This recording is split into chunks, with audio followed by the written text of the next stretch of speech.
নমস্কার, আশা করছি আপনারা সকলে খুব ভালো আছেন, সুস্থ আছেন। আমার চ্যানেল ঝর্ণা রেসিপির আরেকটি নতুন ভিডিওতে আপনাদের সবাইকে জানাচ্ছি অনেক অনেক স্বাগত। আমার আজকের রেসিপি খুবই সুস্বাদু আর যথেষ্ট স্বাস্থ্যকর একটি রেসিপি। এটা ব্রেকফাস্টে বা নাস্তা বা টিফিনে অনায়াসেই বানিয়ে দিতে পারেন খুবই সহজেই। সবার প্রথমে আমি এখানে নিয়েছি 3 কাপ চাল। এটা ঘরের যেটা আমরা ভাত রান্না করি সেই চালটাই নিয়েছি 3 কাপ।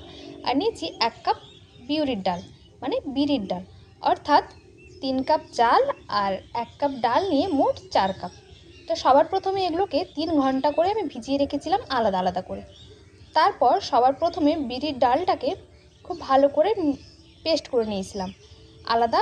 তারপর চালটাকেও আলাদা করে পেস্ট করে নিয়েছিলাম। তারপর দুটোকে একসাথে মিশিয়ে ওই 20 থেকে 25 মিনিট মতো ঢেকে রেখে দিয়েছিলাম সাইডে।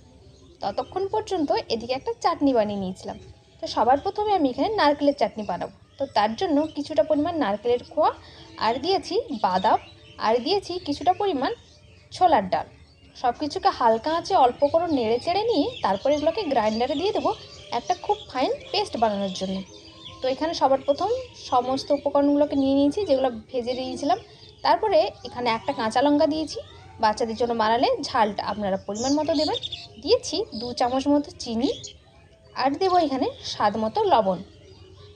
তারপরে এটাকে জল দিয়ে একটা ফাইন পেস্ট আমি বানিয়ে নিয়েছি। খুব বেশি একবারে ফাইন হয়নি, একটু দরদরা ভাব থাকবে, তাহলেই কিন্তু এটা একদম পারফেক্ট। তো এই চাটনিটা একবারে রেডি হয়ে গেছে। তো আরেকটা চাটনি বানাবো। তো চলুন এটাকে সাইডে রেখে এবার একটা বাটিতে করে এটাকে সার্ভ করে নিই। আপনাদের নতুন নতুন কমেন্ট দেখে আমি সত্যিই খুব উৎসাহিত হচ্ছি। আপনাদের সবাইকে জানাচ্ছি অনেক অনেক ধন্যবাদ। এভাবেই আপনারা আমার পাশে থাকবেন। আমি চেষ্টা করব সব থেকে সুস্বাদু আর একদম স্বাস্থ্যকর খাবার রেসিপি আপনার সাথে শেয়ার করতে। তো চলুন এবারে পরবর্তী যে চাটনিটা বানাবো সেটার জন্য আমি নিয়ে নিয়েছি কড়াইতে সামান্য পরিমাণ সরষের তেল, দিয়েছি কিছুটা পরিমাণ কালো জিরে, আর দিয়েছি 2টো শুকনো লঙ্কা, সাথে 2টো মিডিয়াম সাইজের টমেটোকে এরকম কিউব করে কেটে নিয়েছি, ওইগুলোকে দিয়ে দিলাম। তারপর এগুলোকে হালকা হাতে একটু নেড়ে নেব।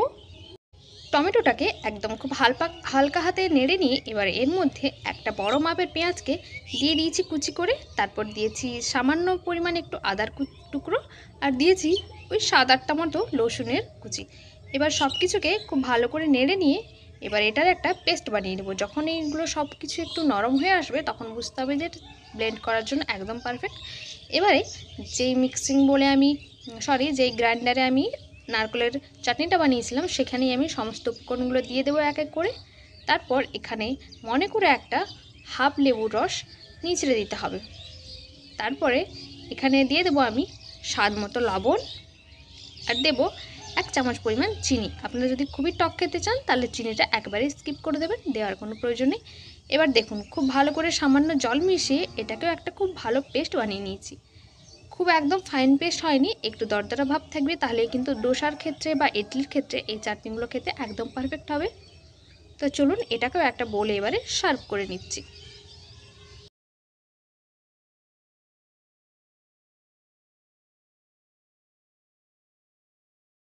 এই চাটনিগুলোকে কিন্তু বেশি করে বানিয়ে নিয়েও ফ্রিজে আপনি 7 দিন মতো সংরক্ষণ করতে পারেন, কোনো অসুবিধা হয় না বা খারাপ হয়ে যায় না। যখন খাওয়ার প্রয়োজন মনে হবে একটু গরম করে নিলেই আপনি অনায়াসে এটা খেতে পারবেন।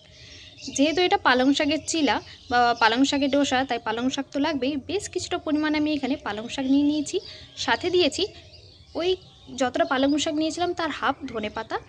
তারপর দিলাম 2টো কাঁচা লঙ্কা, আর সামান্য পরিমাণ লবণ, আর কিছুটা পরিমাণ জল দিয়ে এটাকে একদম ফাইন পেস্ট করে নিতে হবে। তো চলুন দেখুন কত সুন্দর একটা ফাইন পেস্ট হয়েছে। এটাকে কিন্তু একেবারে দরদরা ভাব করা চলবে না, একদম ফাইন পেস্ট করতে হবে, তাহলে কিন্তু ডোসাগুলো একদম পারফেক্ট হবে। আর এদিকে দেখুন ব্যাটারটাও কতটা ফুলে উঠেছে, আপনাদেরকে দেখাচ্ছি একবার। দেখুন ঠিক এরম একটা ভাব হয়ে যাবে। 4-5 ঘন্টা যদি রেখে দেন তাহলে তো ইডলির জন্য খুবই পারফেক্ট এটা। কিন্তু আপনাদের কাছে যদি সময় কম থাকে তো 20 মিনিট মতো ঢেকে রাখলেই এটা যথেষ্ট। তো চলুন এবারে একটা মিক্সিং বোল নিয়ে নিচ্ছি, যেখানে আমি ব্যাটারটার সাথে মিক্স করব পালং শাকের পেস্টটাকে। যেহেতু আমি পুরো ব্যাটারটা বানাবো না, তাই 5 হাতা ব্যাটার এখানে নিয়ে নিয়েছি, বাকিটা রেখে দিচ্ছি পরের জন্য। এই ব্যাটারটাকেও কিন্তু আমরা ফ্রিজে রাখতে পারি প্রায় 7 থেকে 8 দিন, এটাও খারাপ হবে না। তো আমি যখনই ডোসা বানাই বেশ অনেকটা পরিমাণেই বানিয়ে নিই, তারপরে অল্প অল্প করে বেশ কয়েকবার বানাই।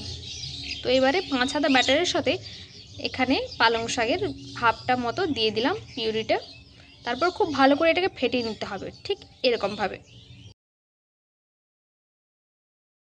দু রকমের ব্যাটার সাধারণত বানানো হয় ডোসার জন্য, একটা হয় খুবই পাতলা আর একটা হয় একটু গাঢ়। আমি একটু গাঢ় টাইপের ডোসাটা খেতেই খুব বেশি পছন্দ করি, বা আমার বাড়িতে সবাই পছন্দ করে। তাই আপনারা দেখে নিশ্চয়ই বুঝতে পারছেন যে ব্যাটারটা কেমন হয়েছে। এবার এখানে স্বাদ মতো লবণ দিয়ে আবারও খুব ভালো করে ফেটিয়ে নিচ্ছি। আমি একদম খুব পাতলা করিনি, আবার খুব মোটাও নয়, ব্যাটারটা ঠিক মিডিয়াম মতো রেখেছি। এখানে কিন্তু একটু জল ব্যবহার করিনি আমি, ওই 5 হাতা ব্যাটারের সাথে পালং শাকের পিউরিটা দিয়েছি, তাতেই একদম পারফেক্ট হয়েছিল। আর কোনো জল মেশানোর আমার প্রয়োজন হয়নি। এদের ব্যাটার আমাদের একদম রেডি। তো চলুন এবারে ডোসাগুলো বানিয়ে নিই। সবার প্রথমে আমি এখানে একটা প্যান নিয়ে নিয়েছি। এবার প্যানটাকে হাই ফ্লেমে খুব ভালো করে ধোঁয়া ওঠা পর্যন্ত গরম করে নিতে হবে। তারপরে সামান্য জল ব্রাশ করে এবার 1 হাতা ব্যাটার আমি এর মধ্যে দিয়ে এরম করে ঘুরিয়ে নিচ্ছি। আপনাদের কাছে যদি লোহার তাওয়া থাকে তাহলে তো সেটাতে খুব ভালো করে গোল হবে, আর যদি না থাকে তাহলে যাতে প্যানের এই যেমন সাইডগুলো ঘেরা রয়েছে এরম ঘেরা ছাড়া প্যান হলে আরও খুব সুন্দর হয়। এবারে ডোসার যখন উপর দিকটা শুকিয়ে গেছে তখন এর মধ্যে হালকা করে আমি তেল ব্রাশ করে নিয়েছি। তারপর দেখুন খুব সহজেই কিন্তু পালং শাকের চিলা বা ডোসাটা উঠে যাচ্ছে, একটু কিন্তু প্যানের গায়ে আটকে যাবে না। আপনাদেরকে ব্যাটারের কোয়ান্টিটিটা ঠিক মতো রাখতে হবে, তাহলে কিন্তু ডোসাগুলো একবারেই পারফেক্ট হবে। তারপর আবারও দেখুন আরও সামান্য পরিমাণ জল আমি এখানে ব্রাশ করে নিয়েছি। তারপর আবারও 1 হাতা ব্যাটার দিয়ে আমি খুব ভালো করে এটাকে চাড়িয়ে নিচ্ছি।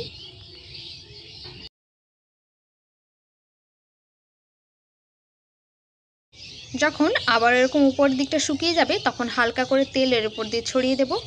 তারপরে খুব সহজে এটাকে ভাঁজ করে নেব। একটু অসুবিধা হয়নি, প্রতিটা ডোসা বা প্রতিটা চিলাই আমার খুব সুন্দর উঠে গিয়েছিল। আশা করছি আপনার রেসিপি বা টিপসটা বুঝতে পেরেছেন। যদি ভালো লাগে অবশ্যই লাইক করে দেবেন, আর কেমন লাগলো রেসিপিটি কমেন্ট করতে একেবারে ভুলবেন না। তো দেখা হবে পরের একটা রেসিপিতে। ততক্ষণ পর্যন্ত সবাই ভালো থাকবেন, সুস্থ থাকবেন আর সকলের খেয়াল রাখবেন।